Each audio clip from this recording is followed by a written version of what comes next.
မင်္ဂလာပါခင်ဗျာကျွန်တော်တို့တွေမျက်နှာကိုမှန်ကြည့်ကြတယ်အသားရည်ကိုဂူးရှိတ်ကြပြီးမယ်ကိုယ့်ရဲ့လက်သေးလေးတွေကိုတော့သတိထားကြည့်မိတယ်သူနေပါလိမ့်မယ်ခင်ဗျာတကယ်တော့လက်သေးဆိုတာကျွန်တော်တို့ခန္ဓာကိုယ်ရဲ့ကျန်းမာရေးမှန်ပြောင်းတစ်ခုပါပဲခန္ဓာကိုယ်ထဲမှာယောဂတစ်ခုခုဖြစ်နေပြီဆိုရင်လက်သေးလေးကအယောင်ပြောင်းတာပုံစံပြောင်းတာတွေနဲ့သတိပေးတတ်ကြပါတယ်ခင်ဗျာဒါကြောင့်ဒီနေ့ဗီဒီယိုမှာတော့တင်းလက်သေးမှာပေါ်နေတဲ့လက္ခဏာတွေကဘလူယောဂတွေကိုညွှန်ပြနေလဲဆိုတာကိုပြောပြပေးသွားမှာပါကဲအခုပဲကိုယ့်လက်သေးကိုကြည့်ရင်တိုက်ဆိုင်စစ်ဆေးကြည့်လိုက်အောင်ပထမဆုံးသတိထားကြည့်ရမှာကတော့လက်သေးအယောင်ပါပုံမှန်ကျမ်းမာတဲ့လက်သေးဟာပန်းရောင်ထမ်းနေရမှာပါအကယ်၍တင်းလက်သေးတွေကဖြူဖြော့နေမယ်ဆိုရင်တော့ဒါဟာသွေးအားနည်းယောဂအနီးမီးယားရှိနေတာဖြစ်နေပါတယ်ဒါအပြင်အသေးယောဂနှလုံးအားနည်းတာနဲ့အာဟာရချို့တက်တာတွေကြောင့်လည်းဖြစ်တတ်ပါတယ်ဗျဒါကြောင့်လက်သေးဖြူပြီးမောပန်းလွယ်နေရင်ဆရာဝန်နဲ့ပြသသင့်ပါတယ်နောက်တစ်ခုကတော့လက်သေးဝါနေတာမျိုးပါ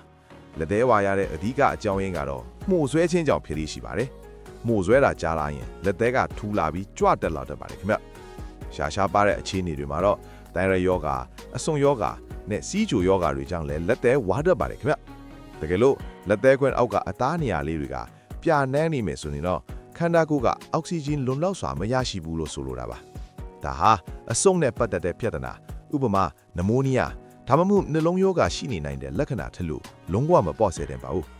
နောက်တစ်ချက်ကတော့လက်သေးပုံစံပြောင်းလဲမှုပါ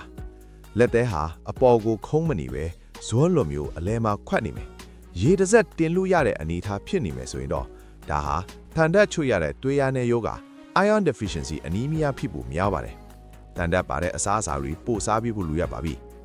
နောက်တစ်ခုကတော့အရန်အရေးကြီးတဲ့တစ်ချက်ကတော့လက်သေးအောင်မှာအမဲကျုံပေါ်ခြင်းပါ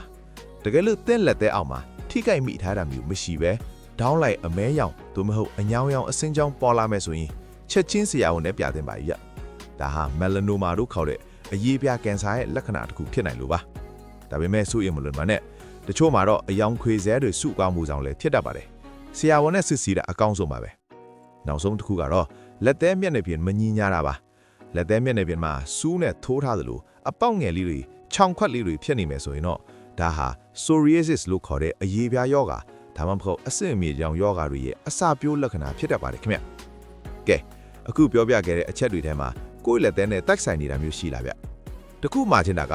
လက်သေးပြောင်းလဲမှုတိုင်းကယောဂကြီးတွေကြောင့်ဟုတ်ချင်မှဟုတ်မှာပါလို့။တခါတလေအာဟာရမပြည့်တာတွေထိခိုက်မိတာတွေကြောင့်လည်းဖြစ်နိုင်ပါတယ်နော်။ဒါပေမဲ့ထူးခြားတဲ့ပြောင်းလဲမှုတစ်ခုခုကိုတွေ့ရပြီဆိုရင်တော့တက်ကျွမ်းနားလေတဲ့ဆရာဝန်တွေနဲ့တိုင်ပင်ဆွေးနွေးဖို့ကိုအကြံပေးခြင်းပါတယ်။ဗီဒီယိုလေးကိုအဆုံးထိကြည့်ပေးတဲ့အတွက်ကျေးဇူးတင်ပါတယ်။ဒီဗီဒီယိုကဘ ഹു တုဒရစေတယ်ဆိုရင် like နဲ့ subscribe လုပ်ပေးဖို့မမေ့ပါနဲ့နော်။အားလုံးပဲကျမ်းမာရွှင်လန်းကြပါစေခင်ဗျ။